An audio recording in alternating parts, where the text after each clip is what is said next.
to find a message that resonates. Because you think about it, you have a Catholic, family-oriented kind of thing. That should be helpful to conservatives. You have aspirational immigrant class. That should be good. But no, so far, Hispanic, part of the large Latin American diaspora that's come into the United States from the 1980s till really just a couple of years ago, a wave of immigrants have gone overwhelmingly for Democrats, really to the tune of 60 or 65%. So what's the deal, and how is that going to work out? Please welcome to the show Jennifer Korn. She is the executive director of the Hispanic Leadership Network, and you guys are trying to change that discussion a little bit, right? Yes, thank you for having me, Chris. Absolutely. Hispanic community is very important. 52 million Hispanics now live in the United States. Right. 50,000 Hispanics under the age of 18 are turning 18 every month. So the Hispanic constituency is very important.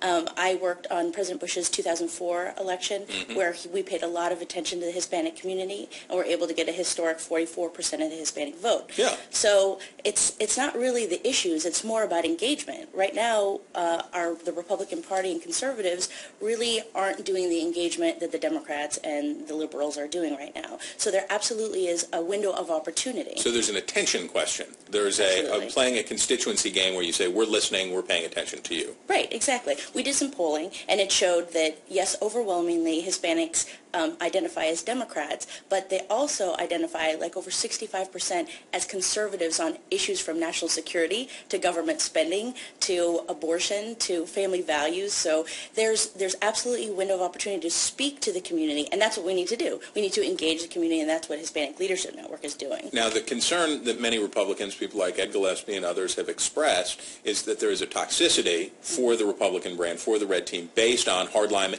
immigration policies.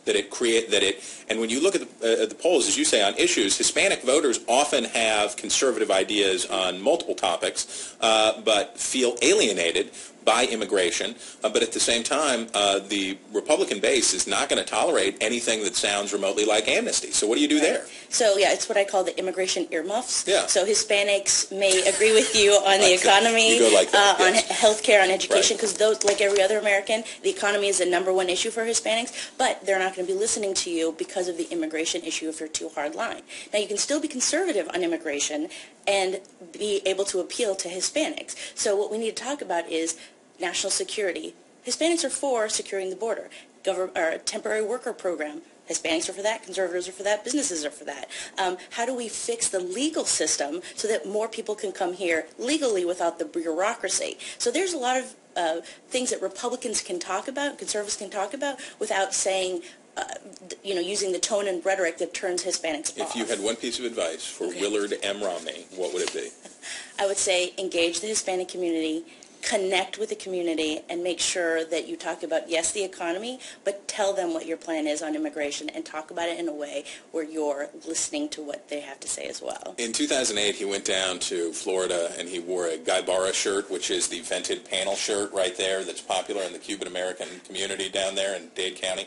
I would not do that. My advice to him is don't go back to the Guy Barra shirt. That's not the way to go. Well, don't pander. Right. And let's talk about pandering. President Obama, with what he just did with the executive decision to allow sort of a DREAM Act situation to happen without going through legislation 5 months before an election, that was pandering to the Hispanic community. Why didn't he do that 3 years ago? Also, he promised Hispanics that he would address his immigration his first 100 days. Veto-proof Congress. He had the presidency. He didn't do anything on immigration, so he broke his promise to Hispanics. No se puede. Yes. Okay, we thank you very much for making time for us today. Sure, Have a great day. And I may get a Guy Barra shirt just to ventilate this out. It's 106 degrees in Washington, and I've had enough. So I'm going to go. But up next is On the Hunt.